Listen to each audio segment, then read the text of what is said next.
Hello students, welcome back. जैसे आप जानते हैं थोड़ा रिवीजन का दौर चल रहा है, तो आज मैं कुछ आपके लिए सिलेक्टेड क्वेश्चंस लाया हूँ जो बोर्ड में बहुत ही इंपॉर्टेंट हैं। और जिसमें से एक क्वेश्चन लिखा हुआ है यहाँ पे, differentiate nominal GDP and real GDP. इस क्वेश्चन को ऐसा भी पूछा जा सकता है, विच one is the better indicator for measuring economic development या इकोनॉमिक वेलफेयर, इकोनॉमिक ग्रोथ। इन दोनों में से कौन सा जीडीपी अच्छा है और क्यों है। जैसे कि आपने इसके ऊपर और भी वीडियो बना रखी है मैंने, आपने देखा होगा कि रियल जीडीपी वाकई में रियल जीडीपी है, जिसको हम वास्तविक जीडीपी बोलते हैं। तो इन दोनों में से जाहिर सी बात है, सब बच्चे जानते हैं कि कौन सा अच्छा इंडिकेटर है, रियल जीडीपी। मगर कभी कभी उनके कंसेप्ट समझ में नहीं आते कि रियल जीडीपी एक्चुअली में रियल है क्यों है। तो कुछ आज जैसे ये क्वेश्चन है, ऐसे और भी क्वेश्चन है, ये डाउट मैं आपको क्लियर कराऊंगा और बहुत ही इंपॉर्टेंट क्वेश्चन है।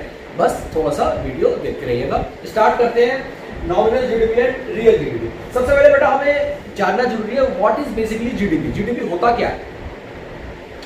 जैसे कि हम जानते हैं जीडीपी का मतलब क्या है, the market value of all the final goods and services produced during an accounting year in an economy. देश के अंदर एक साल के अंदर जितना भी गुड्स प्रोड्यूस हो रहा है उसकी मार्केट वैल्यू, उसका बाजारी मूल्य, मार्केट वैल्यू। तो इस हिसाब से अगर मैं उसको थोड़ा सा इजी तरीका आपको बताऊं, इजीएस्ट तरीका आपको बताऊं, तो वैसे बेसिकली होता क्या है जीडीपी। जीडीपी बेसिकली होता है P इंटू क्यू। इस तरीके से इसको निकाला जाता है। फॉर एग्जाम्पल अगर हम जानते हैं कि इकोनॉमी में बहुत सारे गुड्स प्रोड्यूस होते हैं, उसमें से एक गुड मार्कर भी है। मैं मार्कर मेरे हाथ में इसलिए मैं बार बार मार्कर का एग्जाम्पल ले लेता हूँ, आप कोई भी एग्जाम्पल ले सकते हैं।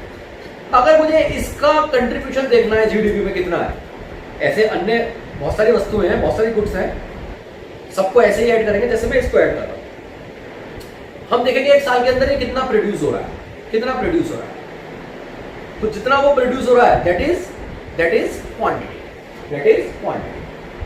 और उसका मार्केट प्राइस क्या है, दैट इज प्राइस। अगर ये मान के चलो 10,000 यूनिट्स इसके प्रोड्यूस हो रहे हैं और इसका मार्केट प्राइस 20 है, 10,000 प्रोड्यूस हो रहे हैं और इसका मार्केट प्राइस 20 है, तो 10,000 इंटू 20 हमारा निकल जाएगा जीडीपी। बहुत सिंपल है, quantity multiplied by price.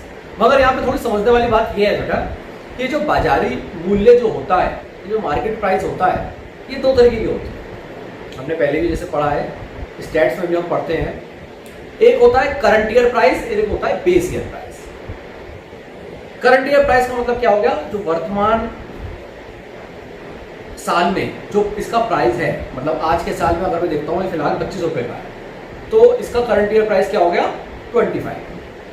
Government हमेशा बेस ईयर प्राइस इसलिए नापती है, इसलिए मेजर करती है बेस ईयर प्राइस, जिससे हमें एक्चुअली पता लग जाए कि कितनी क्वांटिटी की वृद्धि हुई है, कितनी क्वांटिटी इंक्रीज हुई है इकोनॉमी में। क्योंकि मान के चलिए मैं आपको ये भी बताऊंगा कि क्यों बेस ईयर प्राइस का इस्तेमाल करा जाता है और क्यों करंट ईयर का प्राइस का इस्तेमाल किया जाता है, उसमें बेसिकली डिफरेंस क्या है और क्यों गवर्नमेंट यूज करती है बेस ईयर प्राइस, क्या जानने के लिए मजबूर करती है। देखिए जैसे फिलहाल आप ये समझिए कि प्राइस यहाँ पर दो टाइप के हो गए, one is base year price and the other is current year price. जब हम नॉमिनल जीडीपी निकालते हैं, नॉमिनल जीडीपी जब हम निकालेंगे तो इसकी जो मल्टीप्लाई करेंगे हम करंट ईयर प्राइस से मल्टीप्लाई करेंगे, हम इसकी मल्टीप्लाई करेंगे करंट ईयर प्राइस से। और जब हम रियल जीडीपी निकालेंगे, तब इसकी मल्टीप्लाई करेंगे हम बेस ईयर प्राइस से। It means nominal GDP is the GDP which is calculated by multiplying the current year price. On the other hand, real GDP is the GDP which is calculated by multiplying the base year price. जिसको constant year price भी बोला जाता है। तो अब मैं एक आपको एग्जाम्पल बता रहा हूं जिसमें आपको डिफरेंस भी पता लग जाएगा, रियल जीडीपी और नॉमिनल जीडीपी में डिफरेंस क्या है, कौन सा अच्छा इंडिकेटर है ये भी पता लग जाएगा, और आपको ये भी पता लग जाएगा कि क्यों हम बेस ईयर प्राइस यूज करते हैं।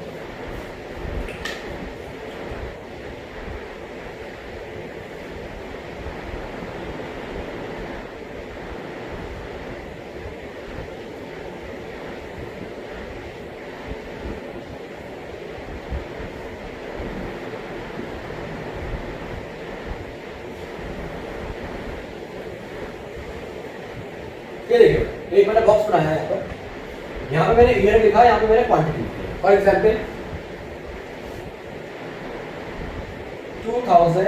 18, 19 and 2019, 20।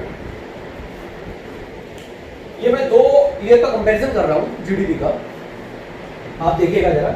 और मैं फिलहाल जो निकाल रहा हूं वो नॉमिनल जीडीपी निकाल रहा हूं। मैं फिलहाल जो नॉमिनल जीडीपी निकाल रहा हूं, अब मान के चलिए कोई भी गुड है, कोई भी गुड, मैं जैसे मार्केट का एग्जांपल बताया तो कोई भी गुड हो सकता है। उस गुड को हमने देखा 2018-19 में उसकी कितनी क्वांटिटी थी, उसकी क्वांटिटी कितना था, और हमने देखा उसकी क्वांटिटी 1000 यूनिट्स, 1000 यूनिट्स।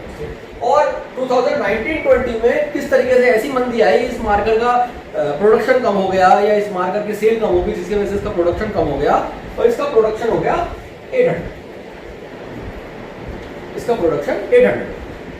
और हमने देखा कि जब ये वहां पर 2018-19 में हमने देखा ये मार्कर 18 रुपीज का, मान लेते हैं ये मार्कर 18 रुपीज का। तो जब ये मार्कर 18 रुपीज का था तो इसका जीडीपी में कंट्रीब्यूशन कितना आया होगा, 18 into 1000, that is 18,000, that is 18,000। और हम देख सकते हैं कि 2019-20 में जब इसका प्राइस है वो 25 रुपये, 25 रुपीज। तो जब इसका प्राइस 25 रुपीज है तो 25 into 8 कितना हो गया, दैट इज 20,000, दैट इज 20,000। अब आप देख सकते हैं हमें आम लोगों को क्या पता लगता है कि जीडीपी हमारा कितना है। जीडीपी हमारा पहले 18,000 था 2018-19 में, और 2019-20 में कितना हो गया, 20,000। ये देखिए एक परफेक्ट एग्जांपल है कि यहां पर जीडीपी हैज इंक्रीज्ड, जीडीपी बढ़ा है, बट ये जीडीपी किसके कारण से बढ़ा है, यहां पर जो जीडीपी बढ़ा है ये सिर्फ प्राइस के कारण से बढ़ा है। क्वांटिटी तो बजाय बढ़ने के घट गई है, बराबर भी नहीं रही है, बजाय घट गई। और हम ये बात अच्छी तरीके से जानते हैं कि जीडीपी का बढ़ना तभी इकोनॉमी के लिए लाभदायक है, फायदेमंद है, जब वो क्वांटिटी के बढ़ने से, क्योंकि क्वांटिटी बढ़ेगी, प्रोडक्शन बढ़ेगा, प्रोडक्शन बढ़ेगा, इसका मतलब क्या है, कहीं ना कहीं देश में रोजगारी बढ़ रही है। देश में रोजगारी बढ़ रही है तो इसका मतलब लोगों की इनकम बढ़ रही है, लोगों की इनकम बढ़ रही है तो लोग मार्केट में डिमांड ज्यादा कर रहे हैं। लोग मार्केट में डिमांड ज्यादा करेंगे तो हो सकता है ऐसे जैसे मार्कर की बिक्री ज्यादा हो, या किसी के गारमेंट्स शॉप है उसकी बिक्री ज्यादा हो, किसी की शूज की शॉप है उसकी बिक्री ज्यादा हो, फूड आइटम्स की बिक्री ज्यादा हो। जाहिर सी बात है जब लोगों की इनकम बढ़ेगी, रोजगारी बढ़ने से इनकम बढ़ेगी तो डिमांड मार्केट में ज्यादा करेंगे। जब वो डिमांड मार्केट में ज्यादा करेंगे तो होगा क्या, अगली बार प्रोडक्शन और ज्यादा होगा। अगली बार जब प्रोडक्शन और ज्यादा होगा तो प्रोडक्शन ज्यादा किसकी वजह से होगा, क्योंकि रोजगारी और बढ़ाएंगे। तो इसका मतलब क्या हो गया, वो साइकिल जो है बहुत अच्छी चलने लगेगी, हमारी पटरी पे चल जाएगी और आगे की तरफ मूव करने लग जाएगी हमारी इकोनॉमी। बट वो तब होगा जब क्वांटिटी बढ़ती, क्वांटिटी के बढ़ने से होता। मगर यहाँ क्वांटिटी बढ़ने की जगह तो क्वांटिटी घट गई और हम खुश हो रहे हैं कि हमारा जीडीपी बढ़ गया। It means calculating nominal GDP जो हमें कहीं ना कहीं हमें धोखा दे सकता है, कहीं ना कहीं हमें गलत मैसेज दे सकता है, गलत जानकारी दे सकता है, रॉन्ग इंफॉर्मेशन दे सकता है। हम मान के चलें कि जीडीपी हमारा बढ़ रहा है और वो बढ़ नहीं रहा है, वो बढ़ा हुआ जो है कायदे में हमें पीछे ले गया है, क्योंकि प्रोडक्शन हमारा घट गया है। तो ये क्यों हुआ है, क्योंकि प्राइस चेंज हो रहे हैं, यहाँ पर प्राइस चेंज हो रहे हैं। अगर गवर्नमेंट कुछ ऐसा तरीका अपना ले कि जिससे ये पता लग जाए कि जब भी जीडीपी बढ़े वो भैया हमें गारंटी मिल जाए कि क्वांटिटी के बढ़ने से ही बढ़े, प्राइस के बढ़ने से ना बढ़े। क्योंकि होता क्या है, ये तो मैंने नॉर्मल छोटा सा एग्जांपल आपको बता दिया।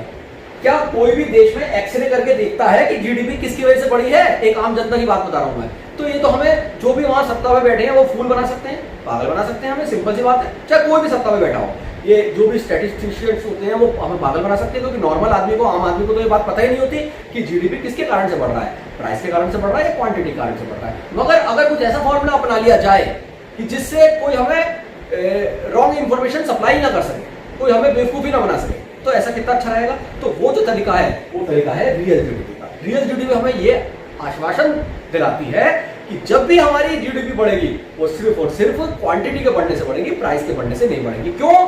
क्योंकि यहां पर दोनों की मल्टीप्लाई, मतलब दोनों ईयर की मल्टीप्लाई ही बेस ईयर प्राइस से होती है।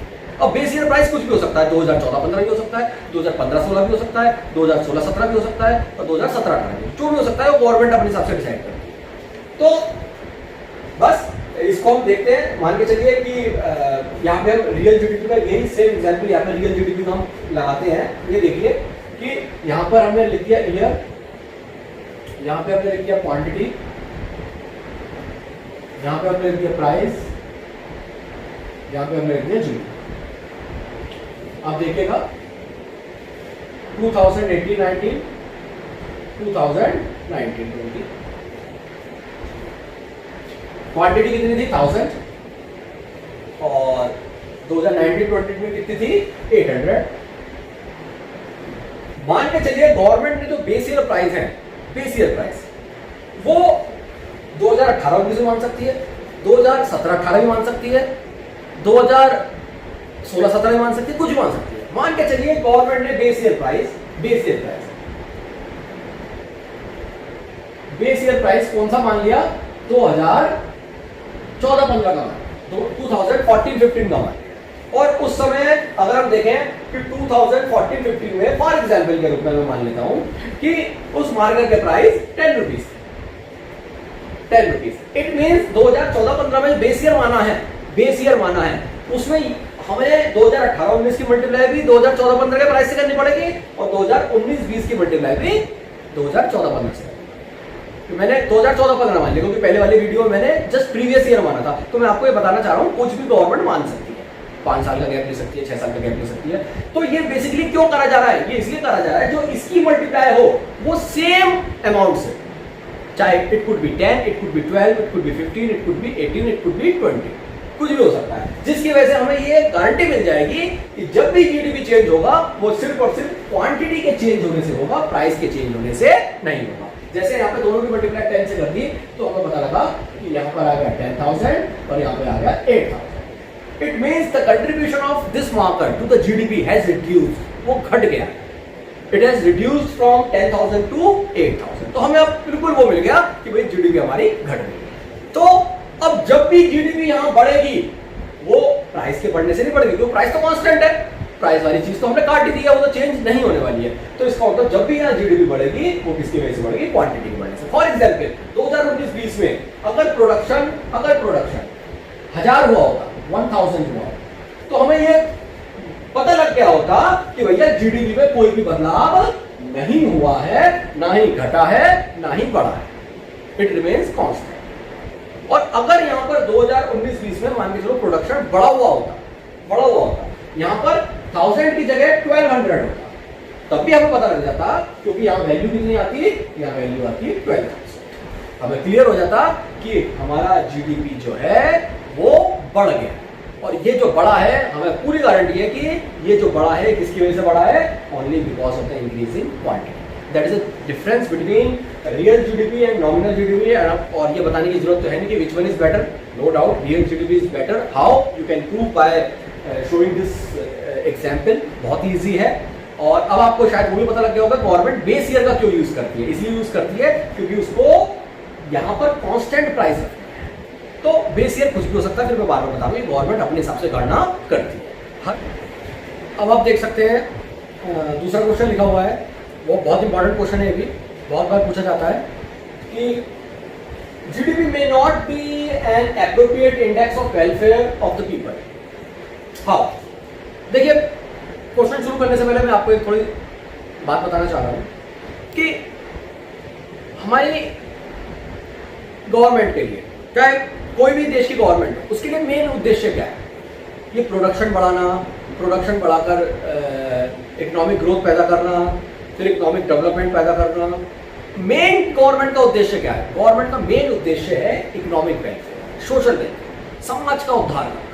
देखो ये प्रोडक्शन बढ़ना, ये इकोनॉमिक ग्रोथ होना, इकोनॉमिक डेवलपमेंट होना, ये सब कुछ बेकार है अगर सोशल वेलफेयर ना हो, समाज का उद्धार ना हो। आप खुद सोचिए, प्रोडक्शन बढ़ रहा है, प्रोडक्शन बढ़ने से लोगों का कल्याण नहीं हो रहा, समाज का कल्याण नहीं हो रहा, जो सोसाइटी में वर्ग रह रहा है वो सबका कल्याण नहीं हो रहा, तो क्या देश फायदे में रह सकता है? बिल्कुल नहीं रह सकता। तो आज हम वही क्वेश्चन पढ़ने वाले हैं कि हम ये मान के चल रहे हैं कि हम एक जीडीपी एक मापदंड है, जीडीपी एक तरीका है देश की economic growth, economic development, welfare को नापने का, एक सिंपल सी चीज।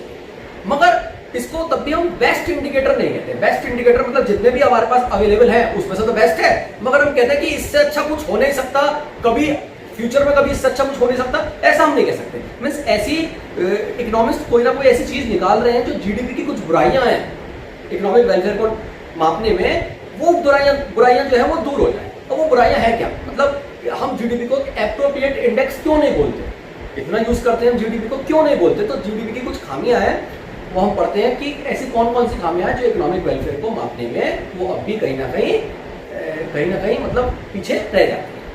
तो सबसे पहले हम पॉइंट पढ़ते हैं। फर्स्ट पॉइंट इज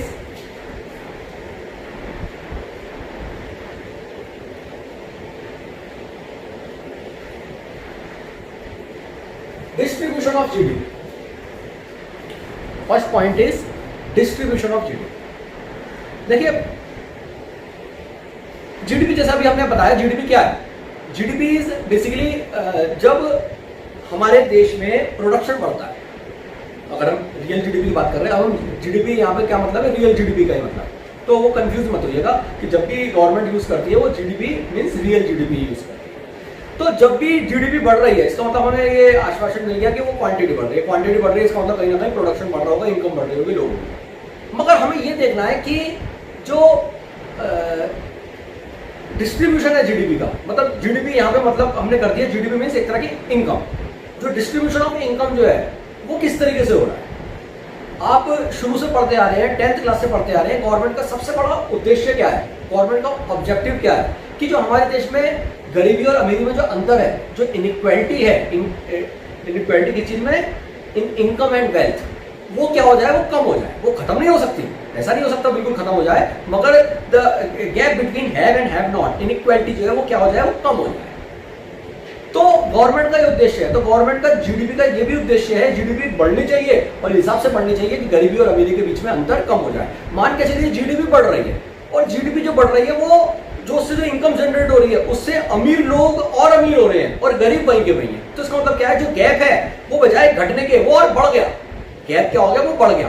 तो जो गैप बढ़ा है जिसकी वजह से जीडीपी बढ़ी है, जीडीपी जो बढ़ी है जिसकी वजह से गैप जो बढ़ गया है, वो बढ़ा हुआ गैप उल्टा जीडीपी ना बढ़ाता तो ज्यादा अच्छा होता। यहाँ पे बढ़ा हुआ जीडीपी उल्टा देश के लिए नुकसान पैदा कर गया। कारण क्या है, उससे इनइक्वालिटी बढ़ गई है। इनइक्वालिटी बढ़ने से होगा क्या, जो गरीब वर्ग है जितना उनको सामान पहले मिल रहा था हो सकता है उतना भी ना मिले। कारण क्या होता है, जब गैप बढ़ जाता है, जब इनइक्वालिटी बढ़ जाती है, तो आप खुद सोचिए इनइक्वालिटी बढ़ जाती है तो खामा खा के डिमांड पैदा होती है इकोनॉमी में। जब खामा खा के डिमांड पैदा होती है, मान के चलिए मैं कोई प्रोड्यूसर हूँ, जब मेरा कोई प्रोडक्ट बिक रहा है, चाहे वो गरीब के द्वारा बिक रहा हो या अमीर के द्वारा बिक रहा हो, समझ में जाए वाली बात कि बहुत से लोगों को समझ में नहीं आती कि सर इनइक्वालिटी बढ़ने से गरीबों को या तो वैसे के वैसे रहेंगे और नुकसान क्यों होगा, सोचिए क्या होगा। जैसे फिर से मैं एग्जाम्पल देता हूँ, ये जैसे मार्कर है कि मान के चलिए गरीब भी अपने बच्चे को पढ़ाना स्टार्ट कर रहे हैं, उनको भी कोई मार्कर का यूज हो रहा है या स्टेशनरी का यूज हो रहा है। फॉर एग्जाम्पल स्टेशनरी ले लेते हैं, तो जब कोई व्यक्ति के पास पैसा ज्यादा आता है, ऑलरेडी वो अमीर है, उसके बाद पैसा और ज्यादा आ रहा है, तो वो खामा खाना जिसको कहते हैं एक्स्ट्रा वैगेंस, मीन्स खामा खा के खर्चे बहुत करता है। जब वो खामा खा के खर्चा करेगा, अननेसेसरी एक्सपेंडिचर करेगा, अपने घर पे बहुत सारी स्टेशनरी वेस्ट कर रहा है, 5-5, 6-6 गाड़ियां रख रहा है, पेट्रोल डीजल को वेस्ट कर रहा है, उसे लग रहा है मुझे तो कोई फर्क ही नहीं पड़ रहा, मेरे पास पैसा बहुत है। तो होगा क्या, वो मार्केट में अननेसेसरी डिमांड कर रहा है। अब जब मेरा प्रोडक्ट कोई डिमांड कर रहा है, चाहे वो गरीब कर रहा हो या अमीर कर रहा हो, मेरा प्रोडक्ट अगर बिक रहा है तो मैं उसके दाम बढ़ाऊंगा। मैं जब उसके दाम बढ़ाऊंगा तो इसका मतलब क्या है, पहले ही मेरा प्रोडक्ट गरीब नहीं खरीद पा रहा था या 19-20 कुछ खरीद रहा था, अब तो बिल्कुल नहीं खरीद पाएगा। जब उसके दाम और बढ़ जाएंगे। तो इसका मतलब क्या हो गया, इनइक्वालिटी के बढ़ने से अननेसेसरी एक्सपेंडिचर बढ़ जाता है इकोनॉमी में, जिसकी जरूरत नहीं है, वहां देश को फायदा नहीं होने वाला। अब जो अननेसेसरी एक्सपेंडिचर बढ़ जाता है उसकी वजह से प्राइस बढ़ जाते हैं, तो हालत बद से बदतर हो जाती है, मतलब पहले से भी बुरी हो जाती है। क्योंकि प्राइस बढ़ेंगे तो गरीब वर्ग तो बिल्कुल भी, पहले सोच भी रहा था खरीदने के लिए, अब बिल्कुल भी सोचेगा ही नहीं। तो इसका मतलब क्या है, इनइक्वालिटी बढ़नी नहीं चाहिए, इनइक्वालिटी घटनी चाहिए। तो डिस्ट्रीब्यूशन हमें देखना है कि अगर डिस्ट्रीब्यूशन ऑफ जीडीपी इस तरीके से हो रहा है कि इनइक्वालिटी और बढ़ रही है तो बेकार है, और अगर इनइक्वालिटी घट रही है तभी बढ़ा हुआ जीडीपी हम कह सकते हैं फायदा। सेकंड पॉइंट,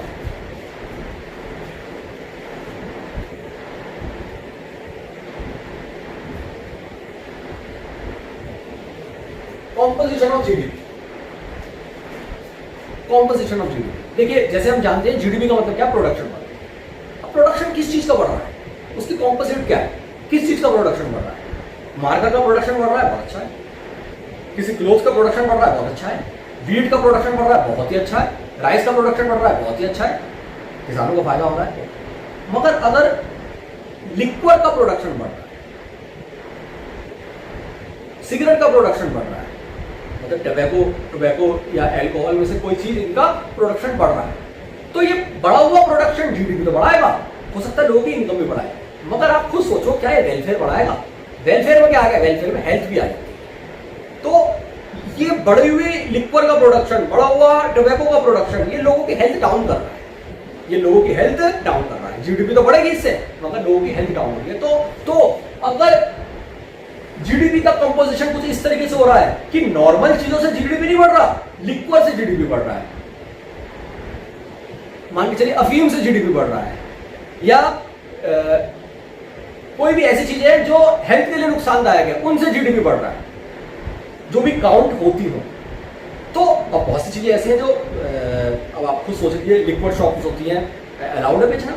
अब ये टोबैकोज है, वो जनरल नॉर्मल शॉप से मिल जाता है, तो इसका मतलब क्या है, इनका प्रोडक्शन लाइसेंस लो तो प्रोडक्शन हम कर सकते हैं, बट इनका प्रोडक्शन करने से जीडीपी बढ़ेगा, मगर लोगों की हेल्थ डाउन होगी। लोगों की हेल्थ डाउन होगी तो यहाँ बढ़ा हुआ जीडीपी बिल्कुल भी फायदेमंद नहीं है, क्योंकि ये जीडीपी बढ़ तो जाएगा मगर ये वेलफेयर को कम कर देगा। और मेन हमारा टारगेट क्या है? वेलफेयर। अगर वेलफेयर बढ़ा तभी देश में फायदा है, अन्यथा फायदा नहीं है। अब वेलफेयर में क्या आ गया? हेल्थ आ गया, सैनिटेशन आ गए, और ये लोगों की एजुकेशन आ गई, ये सब वेलफेयर है। लोगों का रहन सहन आ गया। आप खुद सोचिए, लोगों के पास पैसा बहुत है और वो अच्छी तरीके से लोग रह नहीं रहे हैं, साफ सुथरे नहीं रह रहे हैं, अपने हेल्थ पे ध्यान नहीं रख रहे हैं, हाइजीन पे ध्यान नहीं रख रहे हैं, बार बार बीमार पड़ रहे हैं, तो वो फायदा नहीं है बड़ा, वो पैसे का कुछ भी फायदा नहीं है। तो वेलफेयर मेन चीज है, वेलफेयर बढ़ी हुई होनी चाहिए। ऐसे देश की बात है कि देश में जीडीपी बढ़ जाए, जब तक वेलफेयर नहीं बढ़ेगी तो बढ़ा हुआ जीडीपी भी बेकार है। इसलिए जीडीपी को हम क्या मानते हैं? जीडीपी को हम एप्रोप्रिएट नहीं मानते। वो मैं पॉइंट पढ़ा। अब नेक्स्ट पॉइंट पढ़ते हैं बेटा। नेक्स्ट पॉइंट है हमारा, 2 पॉइंट हो गए।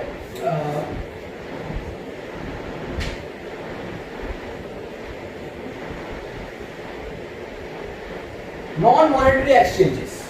Non monetary exchanges, what is non monetary exchanges? देखिए बेटा, जीडीपी जैसे हमने बताया कि प्राइस को मल्टीप्लाई करते हैं क्वांटिटी से। गुड्स जो प्रोड्यूस हो रही है, जो गुड्स प्रोड्यूस हो रही है, वो सरकार उसका आंकलन कैसे करती है, उसकी गणना कैसे करती है? वो देखती है मार्केट में जो गुड आ रहा है और जहां जहां उसकी जानकारी मिल जाती है उसको क्वांटिटी के रूप में मान लेती है, उसको मल्टीप्लाई कर देती है उसके प्राइस से। मगर सरकार को बहुत सी गुड्स ऐसी हो रहे हैं जो पता ही नहीं लग पा रही कि वो प्रोड्यूस हुए भी थे। जैसे आपने बार्टर सिस्टम के बारे में पढ़ा। बार्टर सिस्टम क्या था? When there was an exchange between goods and between two goods, तो वो पहले होता था, मगर अब भी इंडिया में कई जगह हो रहा है। वहां पर पैसा बीच में नहीं आ रहा है, मीन्स मैंने अपना सामान उसको दे दिया और बदले में उसने अपना सामान ले लिया। आज भी गाँव में बहुत जगह होता है कि भैया मैंने चावल को है, तूने जो है गेहूं का प्रोडक्शन करा है, बीट का प्रोडक्शन करा है, मुझसे तू धान ले ले, भैया मुझे तो अपने चावल दे दे और मुझे अपने तो बीट दे दे। तो आपस में आदान प्रदान होता है। आज भी गांव में बहुत जगह होता है, शहरों में भी छुटपुट हो रहा है, ऐसी बात नहीं है। तो इसका मतलब क्या हो गया कि उसका मतलब कि जो बार्टर सिस्टम में चीजें हो रही हैं, जिन गुड्स को मॉनेटरी एक्सचेंज नहीं हो रहा, जिन गुड्स का नॉन मॉनेटरी एक्सचेंज हो रहा है, वो सरकार को अभी तक पता नहीं लग पा रहा। क्योंकि कैसे पता लगेगा? नहीं पता लग पाएगा। तो इसका मतलब क्या हो गया? जो जीडीपी निकल के आ रही है वो एग्जैक्ट फिगर नहीं पैदा बता रही है, हमें एग्जैक्ट फिगर नहीं बता पा रही है कि एक्चुअली में कितनी प्रोडक्शन हुआ है। तो जो भी may be non monetary exchanges अगर हमारे देश में ज्यादा हो रहे हैं तो मे बी जीडीपी ज्यादा निकले, मगर वो कम उसकी गणना कर रही है। कम उसकी गणना इसलिए कर रही है क्योंकि नॉन मॉनेटरी एक्सचेंजेस की फिगर उनको नहीं पहुंच पा रही है। और मैं आपको एग्जाम्पल बताता हूँ। जैसे बहुत से लोग खेतों में काम करते हैं, तो जो जिसका खेत है वो नॉर्मली क्या करता है, बजाय उसको पैसे देने के अपनी फसल में से ही कुछ पार्ट उसको दे देता है, ले तू ये ले, तू बाजार से खरीदता है, इससे तू ये ले। तो वो क्या हो गया? ये भी नॉन मॉनेटरी एक्सचेंज है। उसको पैसे मिलते हैं, वो पैसों से मार्केट में खरीदता तो वो चीज काउंट होती, बट उसको पैसे ही नहीं मिले, उसने वहीं पे उसको फसल में से कुछ हिस्सा दे दिया तो वो अपने घर पे ले लिया। तो ऐसी चीजें गवर्नमेंट को पता नहीं लग पाती है, तो इसलिए उस चीज का आकलन जीडीपी पे नहीं हो पाता है जो होना चाहिए। तो इसलिए नॉन मॉनेटरी एक्सचेंजेस कुछ ऐसे पॉइंट हैं जिसकी वजह से हम कह सकते हैं जीडीपी एप्रोप्रिएट इंडेक्स नहीं है, क्योंकि ये चीज वो कैलकुलेट नहीं कर पाता। 4 पॉइंट,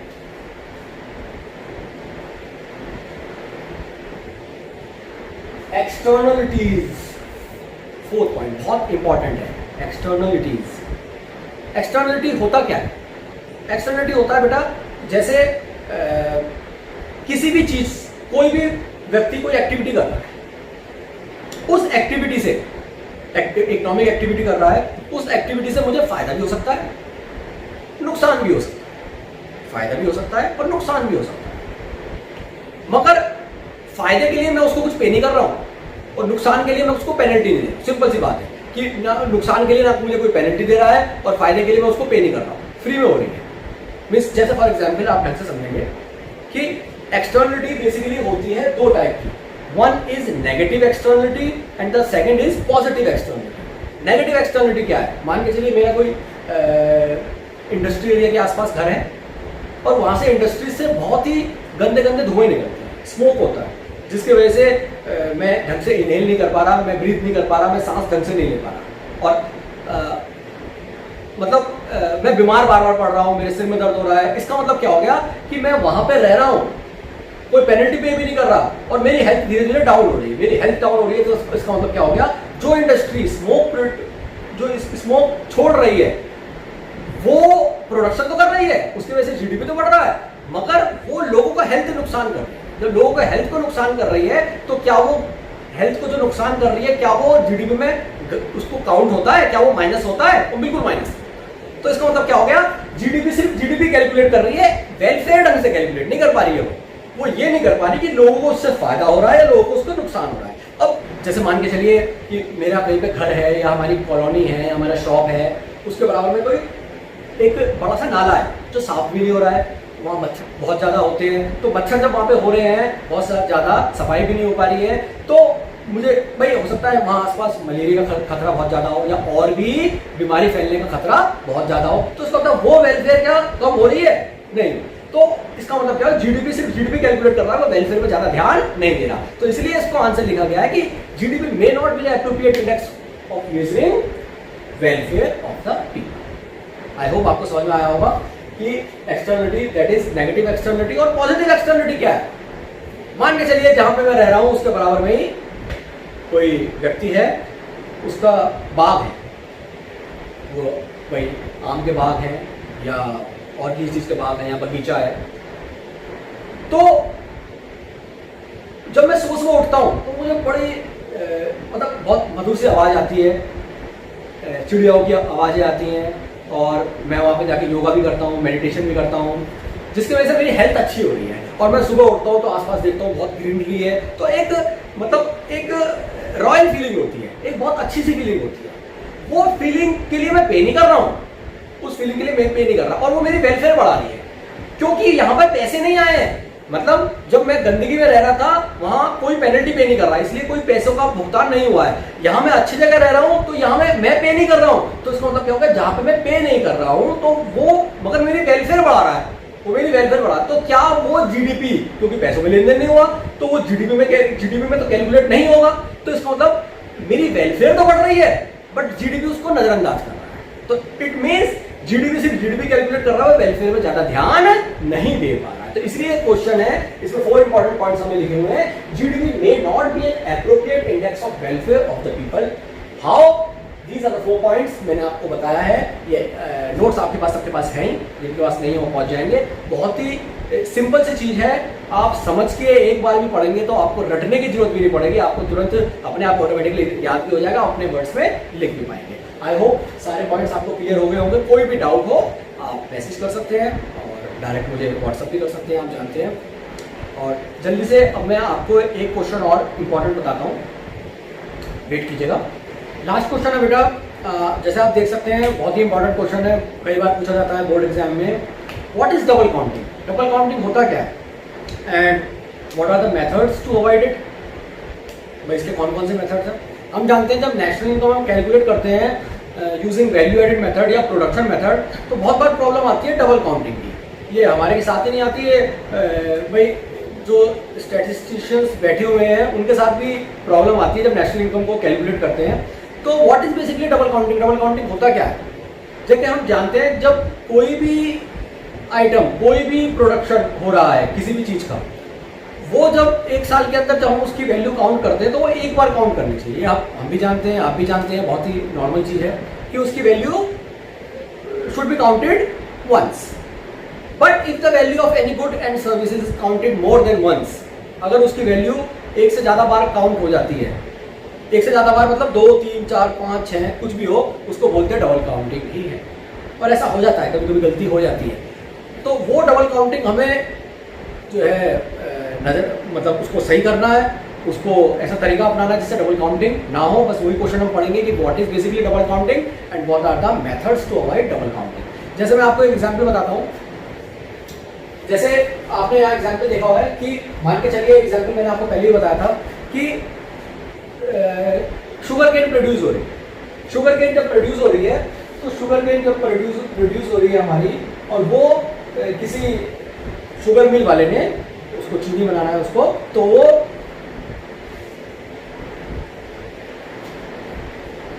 शुगर केन जो है 2000 में उसने खरीदी। किसने? शुगर मिल वाले ने। और उसने उसका शुगर बनाया, शुगर जब उसने बनाया उसका, तो उसने बनाया 3000 रुपये। उसने वो मार्केट में बेच दिया, शुगर मार्केट में बेच दिया। और उस शुगर जो खरीदा उसने कोई बेकरी वाला है, उसने बिस्कुट बना लिया उस शुगर को यूज करके। जब उस शुगर को यूज करके उसने बिस्किट बना लिए, तो बिस्किट मार्केट में उसने कितने बेच दिए? 5000। तो नॉर्मली क्या हो जाता है, देखो यहाँ तो बहुत छोटा सा एग्जाम्पल बता रहे हैं हम, कई सारे लिस्ट में आइटम्स होते हैं, तो जल्दबाजी में हम क्या कर देते हैं, हम 2000 को, 3000 को, 5000 को, तीनों को ऐड कर देते हैं और वैल्यू हो जाती है 10,000। और हम सोचते हैं 10,000 क्या हो गया? Is the contribution of these items in the estimation of, in the calculation of national income. बहुत से बच्चे सोच रहे होंगे तो इसमें गलती क्या है? ये गलत है, ये गलत है। मीन्स अब आप ढंग से देखिएगा, शुगर केन की वैल्यू हमने 2000 ऐड कर दी, शुगर की वैल्यू हमने 3000 ऐड कर दी, एंड बिस्कुट की वैल्यू हमने 5000 ऐड कर दी। मगर आप सोचिए, अभी हमने बोला था कि किसी की वैल्यू सिर्फ एक ही बार काउंट होनी चाहिए, एक से ज्यादा बार काउंट नहीं होनी चाहिए। मगर जब शुगर केन की वैल्यू जो 2000 है, वो क्या शुगर केन की वैल्यू शुगर में ऑलरेडी इंक्लूड नहीं है? शुगर केन से ही तो शुगर बनी है। तो इसका मतलब गन्ने की जो वैल्यू 3000 है, तो इस 3000 वाली वैल्यू में 2000 की वैल्यू ऑलरेडी जुड़ी हुई है। तो जब मैं इसको शुगर की वैल्यू अलग से ऐड करूंगा, तो इसका मतलब क्या हो गया? शुगर केन की वैल्यू 2 बार काउंट हो गई। अब यहाँ बिस्किट बना है 5000 का, जब बिस्किट जो यहाँ पे 5000 बना है, तो बिस्किट में शुगर की वैल्यू ऐड हो गई। शुगर की वैल्यू आप देखिए, जब बिस्किट की 5000 है, इस 5000 में शुगर की वैल्यू ऑलरेडी इंक्लूड हुई है, और मैंने उसको अलग से ऐड कर लिया। और शुगर में ऑलरेडी शुगर केन की वैल्यू ऐड हुई थी, तो इसका मतलब क्या हो गया? शुगर की वैल्यू 2 बार ऐड हो गई, एक यहाँ पर, एक यहाँ पर। शुगर केन की वैल्यू 3 बार ऐड हो गई, एक यहाँ पर, एक यहाँ पर और एक यहाँ पर। तो इसका मतलब क्या हो गया? शुगर केन के साथ भी डबल काउंटिंग हो गया है और शुगर के साथ भी डबल काउंटिंग हो गया है। तो इसका मतलब वैल्यू जो 10,000 है, ये तो हमें पता लग गया, ये हमने ज्यादा कैलकुलेट करी है। अब इसको समाधान कैसे किया जाए, कैसे ठीक करा जाए? आई होप आपको समझ में आ गया होगा व्हाट इज डबल काउंटिंग। जब किसी की वैल्यू हम एक से ज्यादा बार काउंट कर लेते हैं, जल्दबाजी में कह लो या रॉन्ग मेथड के हिसाब से कह लो कि हम गलत मेथड अप्लाई कर लेते हैं, तो उसको हम बोलते हैं डबल काउंटिंग। अब इसको क्या तरीका है, हम जल्दी भी करते रहें और वो तरीका ऐसा हो जिससे हम गलत ना कर पाए। आइए स्टार्ट करते हैं। जैसे मैं पहले भी आपको बता चुका हूँ कि इसको सही करने के 2 तरीके होते हैं। The first one is value adding method and the second one is final output method. जो इकोनॉमी यूज करती है वो वैल्यू एडिंग मेथड यूज करती है। मैं दोनों मेथड आपको बताता हूँ बेसिकली होता क्या है। What is value adding method?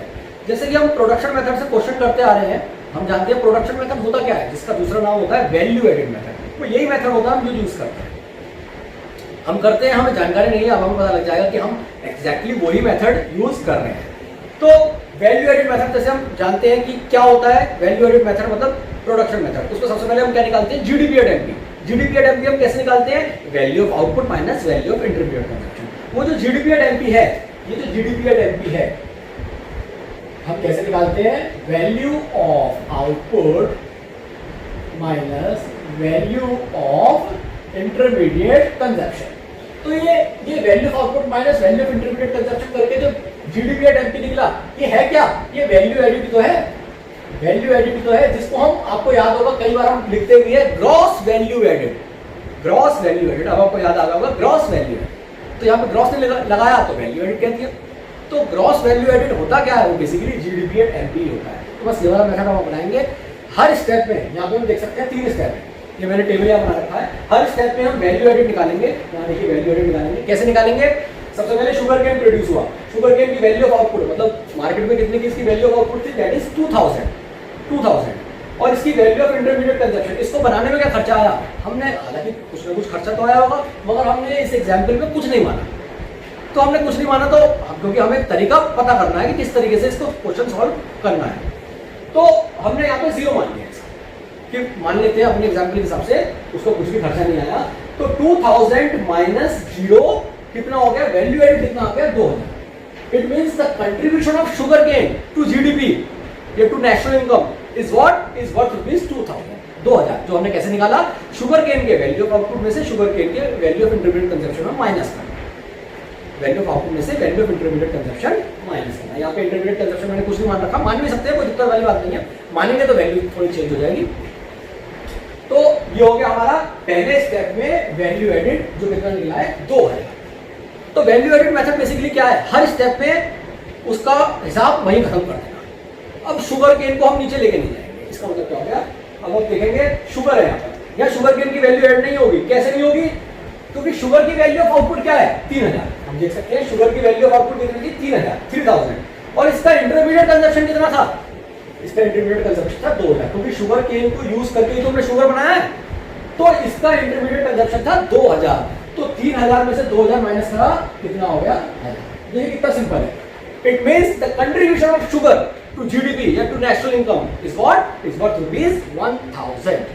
इसका मतलब क्या, हमने शुगर का भी हिसाब वहीं खत्म कर दिया उस स्टेज पर। और तीसरी स्टेज आती है हमारी बिस्किट। बिस्किट की वैल्यू ऑफ आउटपुट कितनी है, हम देख सकते हैं यहाँ पर कितना है, 5000, कितना है 5000। और इसको बनाने में क्या खर्चा आया है, इसको बनाने में खर्चा आया है शुगर का, इसको बनाने में क्या खर्चा आया है, शुगर का खर्चा आया है। और शुगर कितने की है, 3000 रुपीज की, शुगर कितने की है 3000। तो इंटरमीडिएट कंजप्शन फॉर बिस्किट कितना हो गया, worth rupees 3000। So deducting 3000 from 5000, what we get 2000, and 2000 is the contribution of biscuit to GDP and national income, whatever you can say. So तो क्या हो गया, हमने देखा तीनों स्टेजेस पे वैल्यू एडेड हमने निकाल दिया। फर्स्ट स्टेज पे 2000 आ गया, सेकंड स्टेज पे 1000 आ गया, एंड थर्ड स्टेज पे फिर 2000 आ गया। It means total value added कितना हो गया, टोटल वैल्यू एडेड आ गया हमारा 5000। तो एग्जैक्टली कितना इनका कंट्रीब्यूशन है नेशनल इनकम में, 5000, जो हमने गलती से कितना कर दिया था 10000। अब देखिए गलती से हमने दुगुना कर दिया, छोटे मोटे भी नहीं, दुगुना कर दिया। तो ये गलती हमें इसको सही करनी है, इसको रेक्टिफाई करनी है to calculate the exact value of GDP. ये तो हो गया हमारा वैल्यू एडेड मेथड, बहुत ही फेमस मेथड है। दूसरा मेथड है फाइनल आउटपुट मेथड, जिसको नॉर्मली यूज नहीं करते हैं, मगर होता बहुत ईजी है। हम देख सकते हैं इस चार्ट में, हम देखते हैं जो भी आइटम्स हैं, इन आइटम्स में सबसे नीचे वाली वैल्यू कौन सी है, सबसे नीचे वाली आइटम कौन सी है। हम देखते हैं सबसे नीचे वाला आइटम है बिस्किट। और बिस्किट की वैल्यू कितनी है, बिस्किट की वैल्यू ऑफ आउटपुट कितनी है, बिस्किट की वैल्यू ऑफ आउटपुट है 5000। सिर्फ इसकी वैल्यू काउंट करेंगे और किसकी वैल्यू काउंट नहीं करेंगे, किसी का रॉ मटेरियल काउंट नहीं करेंगे, क्योंकि इस 5000 में ये 3000 भी आ गया, ये 2000 भी आ गया, मतलब शुगर भी आ गया, शुगर केन भी आ गया। Only the value of final output is considered in final output method. This is final output method. तो फाइनल आउटपुट मेथड में क्या होगा, only the value of final good is considered, final good. तो final good यहां पे क्या है 5000। तो हमने देखा फाइनल आउटपुट मेथड से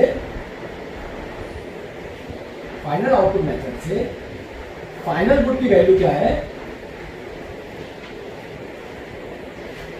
वैल्यू कितनी है 5। तो हम देख सकते हैं इसके हिसाब से भी 5000 आया और वैल्यू एडेड मेथड के हिसाब से भी 5000 आया।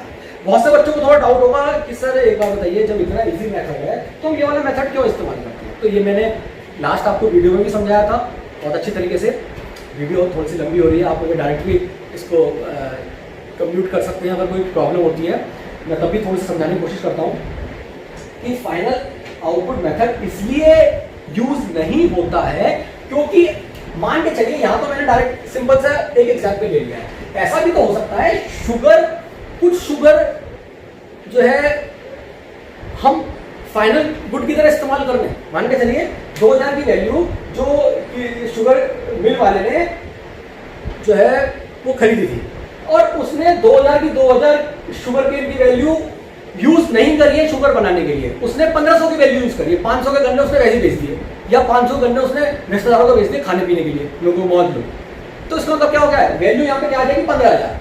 तो वो जो 15,000 1500, तो इसका मतलब 500 जो वैल्यू कम हुई है यहाँ पर, जो यहाँ 500 वैल्यू कम हुई है उसकी कोई भी गणना नहीं हो पाएगी, क्योंकि 500 वैल्यू जो यहाँ पे कम हुई है, जो लीक हो गई है, वो फाइनल आउटपुट पे कैलकुलेट नहीं हो पाएगी, क्योंकि फाइनल आउटपुट के हिसाब से इसकी वैल्यू 5000 नहीं आएगी, 5000 से काफी कम आएगी। मगर वैल्यू एडेड मेथड से, क्योंकि हर मेथड में हम उसका हिसाब उसी स्टेज पे कर रहे हैं, तो अगर कोई वैल्यू लीक भी हो गई ना तब भी हमें कोई खतरा नहीं है, क्योंकि यहाँ 2000 की जगह अगर 1500 होता तो यहाँ वैल्यू ऑफ आउटपुट भी मान के चलिए अलग होता, वैल्यू ऑफ आउटपुट अलग होता, तो वैल्यू एडेड भी अलग आती, वो एग्जैक्ट आती। मगर यहाँ पे हम इसका फाइनल आउटपुट मेथड में एग्जैक्ट वैल्यू पता नहीं कर पाएंगे अगर कोई भी वैल्यू लीक हो जाती है। और जनरली ऐसा होता है, रॉ मटेरियल लेते हैं तो कुछ रॉ मटेरियल हम डायरेक्ट यूज के लिए भी ले सकते हैं, उसको as a raw material use नहीं करते हैं, प्रोडक्शन बनाने के लिए यूज नहीं करते, तो वहां पर फाइनल आउटपुट मेथड गड़बड़ हो सकता है। आप खुद सोचिए, ये छोटे से एग्जाम्पल में गड़बड़ हो सकता है, जब देश में कितने आइटम्स होते होंगे,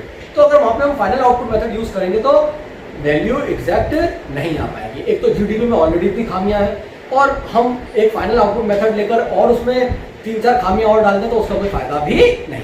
आई होप कुछ आपको झलक मिल गई होगी why value added method is used in place of final output. आज के लिए इतना ही है। आई होप आपको क्वेश्चन समझ में आ गए होंगे, इंपॉर्टेंट क्वेश्चन है, थोड़ा प्रैक्टिस करिएगा। कोई डाउट होती है तो मुझसे बिल्कुल पूछिएगा, बेझिझक होकर पूछिएगा। आज के लिए इतना ही, थैंक यू।